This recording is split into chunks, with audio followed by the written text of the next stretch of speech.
Hola, ¿cómo estás? Y bienvenido a nuestro curso Supervisor Coach. Hoy día vamos a hablar de este camino tan interesante que nos permite conocer cuáles son las competencias complementarias que tiene que tener un técnico, un ingeniero para poder dirigir personas.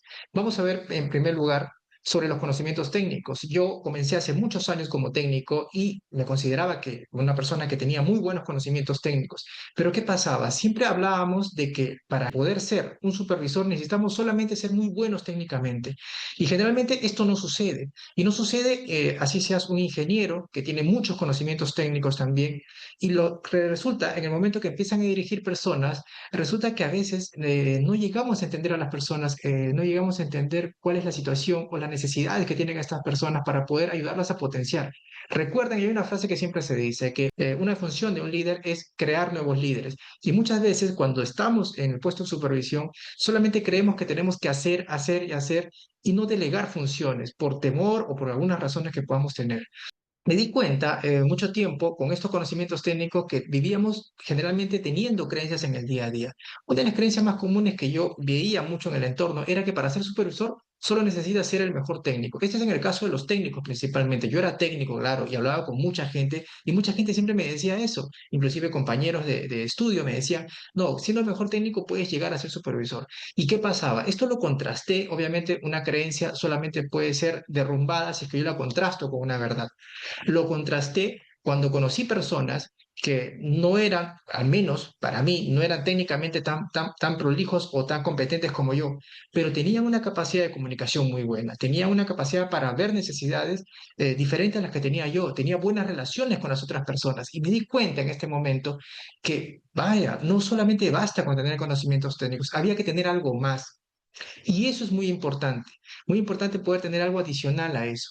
Ahora, en ese camino, cuando yo descubrí eso, obviamente me di cuenta que había necesidades. Entonces empecé a adquirir nuevos conocimientos, empecé a leer libros, ir a charlas, hablar principalmente sobre el tema de liderazgo. Estamos hablando mucho antes de la pandemia, cuando no existía mucho de esta virtualidad, muchas cosas se tenían que hacer con entrevistas o yendo a charlas presenciales y comenzaba a conversar con personas y me di cuenta que había muchas cosas que necesitaba aprender.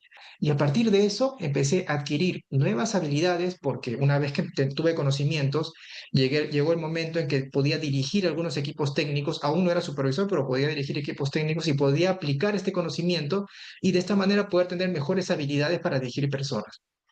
Ahora, en ese camino de dirigir personas y tener buenas habilidades, siempre te da la idea de poder mejorarlos y mejorarlos cada día más. Y esto obviamente te hace mucho más competente, porque a medida que quieres mejorar algo, descubres que hay otra necesidad más y obviamente hay que adquirir nuevos conocimientos para seguir avanzando.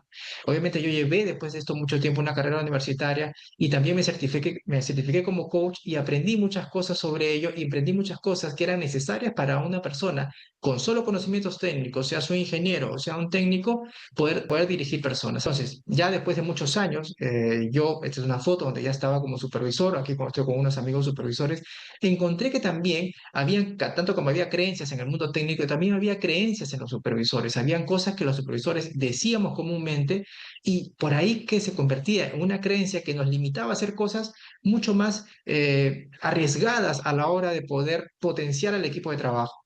Una de ellas, bueno, acá voy a mencionar tres principalmente. La primera es, y lo pongo como un ejemplo, prácticamente una anécdota. Dice, el supervisor sale de una reunión y al ver que la máquina sigue fuera de servicio, pregunta, ¿por qué aún no está operativa? El técnico responde, no he podido hacer nada porque no me trajeron los repuestos. Muchas veces pasa esto, que a veces los técnicos no toman la iniciativa y no toman la iniciativa y a veces los supervisores creen que no toman porque no tienen iniciativa, porque no les gusta trabajar o lo ven todo negativo. Pero siempre les he dicho que muchas veces depende mucho de las actitudes que estamos tomando nosotros. Probablemente esta persona no tiene la confianza porque no se la hemos dado. No queremos delegar porque tenemos miedo de que se equivoque o hemos delegado alguna vez y pues, ha salido mal, entonces desde ahí ya preferimos hacerlo nosotros. O peor aún, podría ser un tema de ego, ¿no? Algunos profesores quieren ser los mejores, quieren ser los que mejor diagnostican, los que reparan, los que gestionan, los que hacen todo. Y a veces quieren tomar todas las decisiones. Y eso es un problema. Siempre he dicho en todo momento que delegar no solamente es decirle a alguien que haga algo. Delegar es primero identificar cuál es la necesidad de este técnico y poder llenar esa necesidad, poder entrenarlo y poder darle paulatinamente algunas responsabilidades y de esta manera poco a poco va a poder tomar control y confianza. Ahora, esto no sucede de la noche a la mañana, obviamente es un trabajo previo, pero es un trabajo que tenemos que hacerlo porque si no, todo va a tener que depender de nuestras decisiones y vamos a estar siempre abrumados con todo lo que hacer y decidir en cada momento todas las cosas que se tienen que hacer en el trabajo.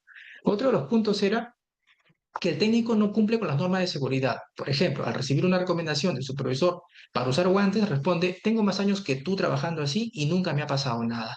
Esta es una situación en la cual puede ser conflictiva y es importante que los supervisores puedan manejar este tipo de conflictos. Siempre he dicho que el tipo de conflictos se maneja a partir de la identificación de cuál es la cultura del trabajador, qué es lo que piensa, cuáles son sus metas, cuáles son sus problemas, poder conversar con ellos y saber, obviamente, por qué nacen estos conflictos, por qué siente este rechazo, obviamente, a cumplir las normas. Y entendiendo que el tema de seguridad no es un juego, la seguridad se cumple o se cumple, no hay medias tintas con esto porque es el cuidado del personal. Otro punto que sucede como problemática es, al final del turno del área de trabajo, el área de trabajo está desordenada y sucia. El profesor llama la atención al equipo y ellos responden, eso no lo hice yo. El otro nunca limpia. Otro problema de conflictos principalmente que suceden y principalmente sucede porque no existen roles, no existen normas, no existen procedimientos y el supervisor no puede trabajar mejorando los procedimientos porque está todo el tiempo apagando incendios en el día a día. Desde que empieza hasta que termina, toma todas las decisiones, algunas veces se pone a hacer él el trabajo, cosa que no debería hacer el supervisor, y no tiene tiempo para su función principal, que es mejorar los procesos y hacer un área mucho más productiva. Ahora, ¿por qué sucede esto? Sucede también, como les dije hace un momento, sucede por las creencias. A ver, ¿qué creencias tiene un supervisor y qué creencias se manejan en el área de supervisión? Si quieres que el personal avance, debes estar cerca todo el tiempo. Esta es una cosa que siempre se ha dicho, de que el supervisor tiene que estar ahí empujando al técnico para que el técnico pueda avanzar. Y esto no es viable. No es viable sencillamente porque a veces no tenemos nosotros una sola máquina o un solo auto o un solo componente que se tenga que reparar. A veces hay que salir a campo, hay que ver otras situaciones y el supervisor no puede estar en todas partes. Tampoco puede tomar todas las decisiones. Tiene que comenzar a delegar esta sensación de tener que estar, de ser omnipotente en el taller, eso es imposible porque no puede suceder. Hay veces en que proyectos donde hay distancias grandes, no entra la señal o muchas cosas pueden suceder y no puede estar el técnico esperando a que tomemos nosotros la decisión. Tenemos que avanzar con eso y obviamente esto tenemos que erradicar. No podemos estar todo el tiempo, eso no es viable. Soy el supervisor, por eso me deben respetar. Esta es otra idea que los supervisores tienen, y esto lo he escuchado mucho, de que, bueno, él me tiene que respetar por esto. Bueno, obedecer sí, obviamente hay una obediencia porque la jerarquía lo exige, ¿no? Y obviamente hay que tratar siempre con respeto, pero mucho de eso también se tiene que ganar en todo momento. Y aquí es mucho el manejo de grupo, mucho el manejo de personas. Siempre he recomendado que cuando una persona, un supervisor, asume el cargo y llega a un equipo de trabajo, lo primero que debe hacer debería ser entrevistarse con cada uno de ellos para conocerlos, para saber cuáles son sus objetivos, sus necesidades o tal vez sus miedos. Y otra cosa que es muy importante, ¿qué esperan ellos de nosotros? Otra cosa que dicen, no, yo no estoy aquí para motivar, estoy para hacer que la gente trabaje. Ahora, esto se confunde muchas veces el hecho de motivación. Una vez hablaba yo con un dueño de taller que también manejaba un equipo de personas y me dijo, pero motivar, yo no sé motivar, yo no soy gracioso, yo no soy alegre, yo no puedo hacer esto de la motivación. Y muchas veces se cree que el tema de motivar es obviamente arengar o hacer cosas para que la gente esté feliz. No necesariamente. La palabra motivar obviamente viene de movimiento, ¿no? Así como la palabra motor. O sea, lo que tenemos que hacer con las personas es crear la voluntad de hacer las cosas. Crear en las personas, obviamente, el afán de poder llegar todos los días al trabajo y tener algo que hacer. Y muchas veces esto se trabaja a partir de lo que se conoce como evaluaciones de desempeño. Cuando yo hago una evaluación, viendo cuáles son las debilidades y fortalezas del técnico, puedo programar probablemente alguna capacitación. Si no puedo alguna capacitación, puedo capacitarlo internamente con los mejores técnicos para que esta persona vaya aprendiendo nuevas cosas. Es probable que él quiera conocer un poco más de electricidad o electrónica, no sabe diagnosticar, pues podemos a ponerlo con una persona que sepa diagnosticar, o quiere asumir trabajos de liderazgo para trabajos mucho más complejos, pues vamos a ponerlo de a poco, vamos a ir delegando de a poco. Pero para esto, obviamente es un proceso de delegación, como dije hace un momento. Esto obviamente va a hacer que el técnico tenga un objetivo diario con el que pueda trabajar. Obviamente, para esto es muy importante aplicar técnicas de coaching, que esto, como siempre hablamos del tema de coaching, que lo que hace es sacarnos de la situación actual donde estamos, que puede suponerse, como siempre se llama, un estado de confort, y enviarlo a un lugar deseado. Entonces, esto crea obviamente motivación de venir todos los días a trabajar porque sé que todos los días voy a aprender algo nuevo. Eso es motivación. Eso puede hacer muchísimo para mejorar el clima laboral, tener gente mucho más motivada y obviamente tener un área mucho más productiva, que es muchas veces lo que busca todo supervisor. Ahora, habiendo dicho todo esto y hablando sobre la comunicación, sobre la gestión de conflictos, sobre el coaching, en realidad esto funciona. Obviamente se ha podido aplicar, esto se aplica muchas veces, muchas empresas invierten mucho en lo que son habilidades blandas y coaching para supervisores que manejan equipos técnicos, sean ingenieros, sean los supervisores técnicos, etcétera. Entonces, vamos a contrastar algunas verdades sobre el coaching y las habilidades blandas. Vamos acá, y tengo aquí algunas fuentes que mencionan, por ejemplo, que los supervisores entrenados en habilidades blandas reducen en un 30 a 40% los conflictos internos. Obviamente esto ayuda muchísimo y de todas maneras las habilidades blandas o habilidades sociales que me permiten tener una mejor comunicación con el equipo de trabajo ayuda a mejorar los conflictos internos.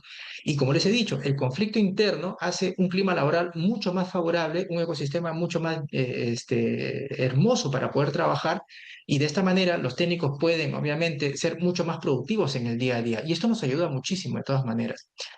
Otro punto, otra fuente habla sobre que los equipos con líderes entrenados en coaching y comunicación tienen 21% más productividad y 17% menos rotación. Ya hemos dicho, y lo he dicho muchas veces, que el hecho de que un técnico renuncie obviamente es un costo para la empresa, porque traer personal capacitado y entrenado es muy difícil. Hay un proceso de selección para escoger a alguien y un proceso de adaptación que termina costando mucho dinero. Entonces, no podemos tener un clima o un ambiente que esté espantando, como se dice, a los técnicos. Entonces hay que capacitarse. Los técnicos y los supervisores principalmente tienen que estar capacitados con técnicas de coaching para poder trabajar mejor en los equipos. Otro punto. Los equipos liderados por supervisores con habilidades de coaching reportan mayor motivación, autonomía y eficiencia en tareas operativas. Autonomía, y esta palabra creo que la hemos dicho ya anteriormente, lo que queremos en el equipo de trabajo, obviamente, es que no dependa todo el tiempo de nuestras decisiones. Es cierto que hay decisiones importantes que tenemos que tomar nosotros, pero no pequeñas decisiones. Y para esto hay que aprender a delegar y tener un equipo que trabaje con mayor autonomía, que nos permita tener un tiempo para nosotros, los supervisores, de poder mejorar los procesos y hacer un área mucho más eficiente. De todas maneras, el tema de la motivación está alineada a la productividad para todos. Por esa razón, he creado el curso Supervisor Coach. Obviamente es un curso que envuelve tres cosas fundamentales que yo considero que son los conocimientos importantes que debe tener un supervisor coach. Primero, el conocimiento técnico, de todas maneras. Puede ser ingeniero industrial, ingeniero mecánico, ingeniero eléctrico o técnico especialista con años de experiencia, pero el conocimiento técnico de lo que vas a supervisar tiene que estar, porque hay una etapa obviamente de control de calidad, de verificación de tareas, de seguimiento, inclusive de mentoría que se le va a dar a los técnicos. Entonces el conocimiento técnico tiene que estar de todas maneras. Otro punto clave son las habilidades blandas. Las habilidades blandas van a complementar el conocimiento técnico. En el momento que yo pueda gestionar un conflicto, identificar necesidades de los técnicos, recuerden una cosa, cuando uno es técnico, generalmente está enfocado en una tarea específica. Cuando uno es supervisor, ya no está enfocado en una tarea específica, su visión es un poquito más amplia. Ya tiene que ver varias cosas, tiene que relacionarse no solamente con el área de trabajo, sino también con la gerencia, tiene que relacionarse con otras áreas como logística, como programación, planeamiento, hasta con el cliente. Y las habilidades blandas son importantes inclusive porque hay supervisores que tienen bastante contacto con el cliente y eso va a ayudar muchísimo en el crecimiento del negocio. Y complementarlo con coaching.